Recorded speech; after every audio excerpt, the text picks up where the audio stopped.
కృష్ణా పుష్కరాలకు గడువు సమీపిస్తున్న నదిలో ఆశించిన మేర నీరు చేరలేదు. దీన్ని అధిగమించేందుకు ప్రభుత్వం వినూత్న ఆలోచన చేసింది. పుష్కర స్నానాలకు ఇబ్బంది లేకుండా చూసేందుకు ఘాట్ల వద్ద నదికి సమాంతరంగా తాత్కాలిక కాలువను తవ్విస్తోంది. రోజుకు 300 క్యూసెక్ల నీరు ప్రవహించేలా వీటిని నిర్మిస్తున్నారు. పుష్కర పనుల నివేదికను ముఖ్యమంత్రి ప్రతిరోజు పరిశీలిస్తున్నందున పనులను గుత్తేదారులు వేగంగా చేస్తున్నారు.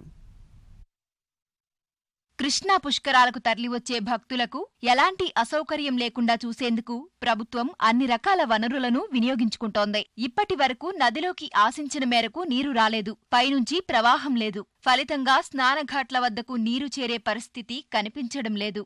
ఈ సమస్యను అధిగమించేందుకు గుంటూరు జిల్లా సీతానగరం ఘాట్ వద్ద యుద్ధ ప్రాతిపదికన 70 లక్షలతో నదికి సమాంతరంగా కాలువను నిర్మిస్తున్నారు. 10 మీటర్ల వెడల్పు, 1.2 మీటర్ల లోతు ఉండేలా దీనిని తవ్విస్తున్నారు.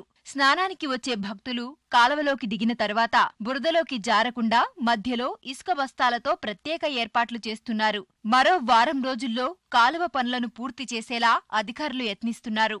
10 మీటర్ల వెడల్పుతో లీడింగ్ ఛానల్ తవ్వి ప్రకాశం బ్యారేజ్ నుంచి 300 క్యూసెక్స్ ఆఫ్ వాటర్ డ్రా చేసి ఈ కెనాల్లోకి వదిలిపెట్టి 1.2 మీటర్స్ డెప్త్లో ఈ నీళ్ళని ప్రవహించేటట్టు చేసి ఫ్లోయింగ్ వాటర్లో భక్తులు స్నానం చేసేటట్టు ఒక కంటిన్యూస్గా ఒక 3-4 అవర్స్ భక్తులు స్నానం చేసిన తర్వాత అవి మురుగునీళ్ళుగా మారితే ఆ నీటిని మళ్ళీ తీసి రివర్లో కలిపి మళ్ళీ ఫ్రెష్ వాటర్ వచ్చేటట్టు చేయడానికి మేము చేస్తున్నాం. ఈ నెల 21న సీతానగరం ఘాట్ను సందర్శించిన ముఖ్యమంత్రి పనులను వేగవంతం చేయాలని అధికారులను ఆదేశించారు. అప్పటి నుంచి ఘాట్ల నిర్మాణ పనులు ఊపందుకున్నాయి. సుమారు 7,500 మంది కార్మికులు రేయింబవళ్లు పనిచేస్తున్నారు. నాసిరకం టైల్స్ ను తొలగించి వాటి స్థానంలో కొత్త వాటిని వాడుతున్నారు. నిర్దేశిత గడువుకు పనులు పూర్తవుతాయని గుత్తేదారు చెబుతున్నారు. చంద్రబాబు గారు వచ్చి విజిట్ చేసిన తర్వాత వేగవంతంగా పనులు చేస్తున్నాము.